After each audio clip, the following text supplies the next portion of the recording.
이야, 사과가 엄청 빨갛네. 한 입 아그작 물면 시큼하고 달달하겠지? 어우, 침 나와. 사과, 뉴턴, 만유인력의 법칙, 우주, BTS?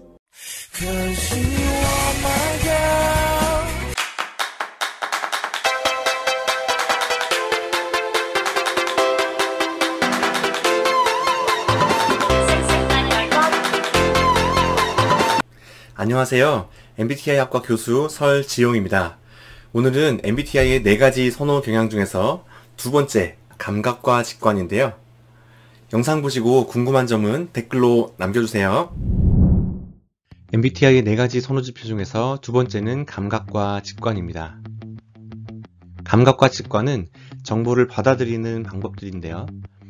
감각은 우리 몸에 있는 감각기관, 시각, 청각, 촉각, 후각의 오감을 통해서 세상을 파악하는 유형이고, 직관은 이미지나 연상, 심상 등을 통해서 세상을 파악하는 유형입니다.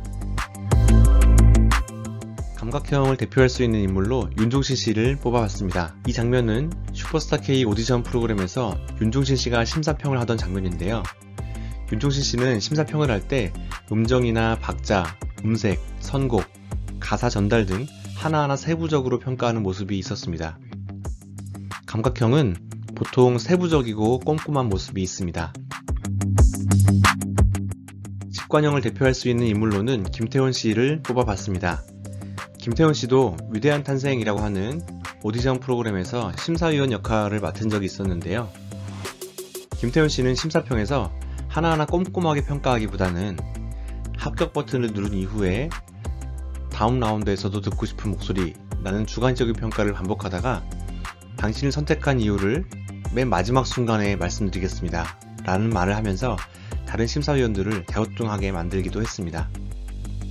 직관형 사람들은 사실적으로 표현하기보다는 은유적이고 비유적으로 표현을 하고, 그리고 현실보다는 미래 가능성에 초점을 두려는 경향이 있습니다. 감각형 사람들은 숲보다는 나무를 보면서 세부적으로 관찰하는 경향이 있습니다. 감각형은 물리적인 자극들을 몸으로, 오감으로 직접 경험하기 때문에 현실과 마주하는 경향이 있고, 표현하는 방식에 있어서도 사실적이고 실제적인 표현을 많이 합니다. 반면에 직관형 사람들은 나무보다 숲을 보면서 큰 그림이나 전체적인 구획을 보는 경향이 있습니다. 직관형은 눈앞에 보이는 현실보다는 과거, 현재, 미래를 아우르는 전체적인 관점을 갖는 경향이 있고, 표현하는 방식에 있어서도 상상이나 연상, 추상적인 표현을 자주 사용합니다.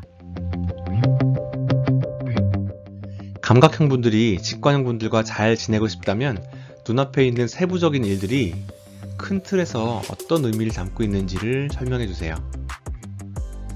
반대로 직관형 분들이 감각형 분들과 잘 지내고 싶을 때의 주의사항은 나의 큰 그림을 이루기 위해 필요한 세부사항이 무엇인지 큰 그림과 세부사항을 연결해서 설명해 주시면 됩니다. 감각형의 표현과 직관형의 표현을 비교할 수 있는 두 작품이 있습니다.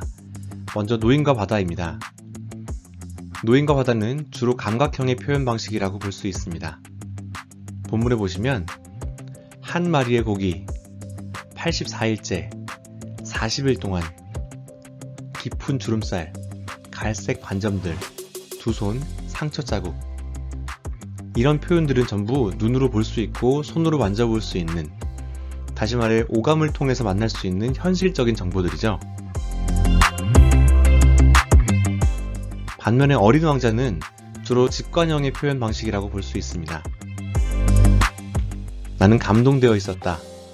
부서지기 쉬운 봄을 안고 가는 느낌. 감동, 꽃 한 송이에 대한 그의 성실성, 램프의 불꽃처럼 그의 마음속에서 빛나고 있는 한 송이의 장미꽃의 모습이야. 이런 표현들은 오감을 통해서 만난다기보다는 기분이나 분위기, 상상을 통해서 만날 수 있는 추상적인 표현들입니다. 저는 감각형인데요. 어린 왕자와 같은 글을 읽을 때 현실적인 표현들이 별로 없고 뭔가 상상을 많이 하면서 읽어야 하는 이런 글들은 저는 오래 읽기가 좀 어렵더라고요. MBTI 정식 검사를 했는데도 감각형 점수와 직관형 점수의 차이가 별로 안 나고 감각형 약간이나 직관형 약간이 나오는 분들은 이 질문으로 한 번 더 생각해 보시면 좋겠습니다. 첫 번째, 나의 관심이 현재 마주한 상황에 더 몰입이 되는지 아니면 미래의 변화 가능성에 더 많이 몰입되는지. 두 번째, 나는 무언가를 설명할 때 구체적으로 표현하는 편인가 아니면 비유적으로 표현을 자주 하는 편인가. 세 번째, 무지개 하면 떠오르는 것은? 여러분은 어떤 게 떠오르시나요? 색깔이나 빨주노초 파남보, 크레파스 파스텔, 색연필 사인펜 등이 떠오르셨나요? 아니면 무지개가 걸려있는 하늘의 분위기나 기상변화, 파랑새, 유니콘, 희망, 약속 이런 것들이 떠오르셨나요? 질문 박스 3개 중에서 여러분의 성향이 왼쪽 문항에 더 많이 해당되신다면 감각형의 특징으로, 오른쪽 문항에 더 많이 해당되신다면 직관형의 특징으로 유추해 볼 수 있습니다. 자, 여기 그림을 한번 보시고 이 그림을 통해 연상되는 단어가 어떤 것들이 있는지 잠깐 화면을 멈추시고 연상되는 단어들을 몇 개 적어보세요. 감각형 사람들의 표현은 이렇게 나올 수 있습니다. 노란색, 청소, 밟으면 똥냄새. 네. 직관형 사람들의 표현은 이렇게 나올 수 있습니다. 인생의 흐름, 그리움, 추억, 기억, 가을, 심지어는 겨울이 떠오른다고 하신 분도 있었어요. 시간의 흐름에 따라 곧 겨울이 올 것 같다고 하시더라고요. 이 그림도 한번 보시면 뭐가 보이시나요? 제가 한 번은 부모 자녀 관계를 위한 MBTI 강의를 진행한 적이 있었어요. 거기에서 감각형 점수가 만점으로 나왔던 어머님께 한번 여쭤봤습니다. 어머님 뭐가 보이시나요? 그랬더니 그 어머님이 담배꽁초 10개가 있고 중간에 면봉이 하나 있네요, 이렇게 말씀하시는 거예요. 저는 이 사진을 제가 준비하면서도 면봉을 보지 못했었거든요. 그런데 그 어머님은 저 뒷자리에 앉아서도 면봉을 보셨더라고요. 네.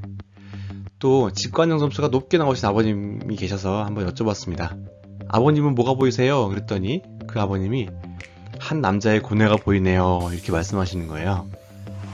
그림에는 남자가 없는데 이 아버님은 뭘 보신 걸까요?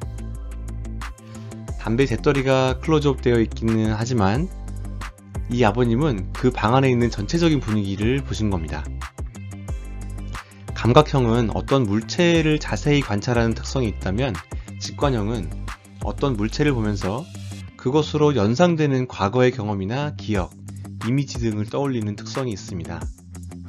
그러니까 뭘 설명할 때 그것은 마치 무엇과 같다라는 비유적인 표현을 자주 사용하게 되는 겁니다. 제가 중고등학교에 가서 MBTI 강의를 할 때 이런 활동을 종종 합니다. 같은 요원끼리 3-4명씩 한 팀으로 앉아서 동화 짓기를 하는 건데요. A4용지를 나눠주고 옛날에 가난한 농부가 살았습니다 라는 문장으로 시작하는 동화를 짓는 활동입니다. 옛날에 가난한 농부가 살았습니다 라는 문장에서 감각형 아이들이 포착하는 단서는 2가지입니다. 가난한과 농부. 그래서 동화의 내용은 가난한 사람을 부자로 만들고 농부니까 농사를 짓는 거죠. 그래서 결국 농부가 농사를 지어서 부자가 되었다, 이런 내용이 자주 나옵니다. 그런 내용에서 감각형 아이들의 창의력이 발휘되는 순간은 이 농부가 농사의 성공을 위해서 무엇을 심을까, 어떤 씨앗을 심을까 정도의 옵션을 결정하는 정도? 보통 주어진 상황에서 크게 벗어나지 않습니다. 그런데 직관형의 동화는 판타지 장르로 전개되는 경우가 많아요. 옛날에 가난한 농부가 살았지만 일단 서울로 이사를 가면서 직업을 바꾸거나 부자가 되기 위한 내용이 아닌 다른 내용들이 나오는 등 동화의 첫 문장이 설정해 놓은 상황에 전혀 구애를 받지 않고 자유롭게 상상의 나래를 펼치는 경향이 있습니다. 또 농사를 짓더라도 씨앗을 심었더니 요정이 나왔다거나 다람쥐가 말을 걸어서 보물을 엄청나게 얻었다거나 하는 현실에서는 일어나지 않을 것 같은 비현실적인 내용들이 많고, 그리고 동화 내용의 전개 속도도 매우 빠른 경향이 자주 있습니다. 만약에 프랑스로 유학을 간다면 제일 먼저 알아봐야 할 것이 뭘까요? 감각형 사람들은 매우 현실적이고 실제적입니다. 그래서 유학을 위해 필요한 돈, 머물 숙소, 유학 기간, 출발 시간 이런 것들을 알아보고 부모님께 돈을 받거나 아니면 직접 돈을 벌거나 하면서 유학에 필요한 비용을 마련하는 실제적인 준비를 할 거예요. 반대로 직관형은 전체적인 맥락을 보는 편이고 상상력이 풍부합니다. 유학으로 인해 펼쳐질 인생의 황금기를 떠올린다거나 프랑스의 어느 도시에서 이미 살고 있는 것 같은 느낌으로 기대감에 부풀어 있을 수 있겠죠. 그래서 직관형은 유학을 갈 수 있는 돈이 없거나 부모님의 허락이 없거나 하는 그런 현실적인 장벽이 있어도 직관형의 상상이나 기대감을 잠재우기가 쉽지 않습니다. 상상 속에서는 이미 유학 생활을 하고 있는지도 모르거든요. 감각형 분들, 디테일에 약한 직관형 분들과 잘 지내보려고 애써주세요. 직관형 분들, 큰 그림이나 맥락을 놓치는 감각형 분들을 존중하려고 노력해주세요. 너무 좋은 사람인데 성격이 달라서 놓치는 인연이 없기를 바라며 다음 영상에서는 사고형과 감정형에 대해서 다루어 보겠습니다. 지금까지 휴강TV 설지용이었습니다. 안녕.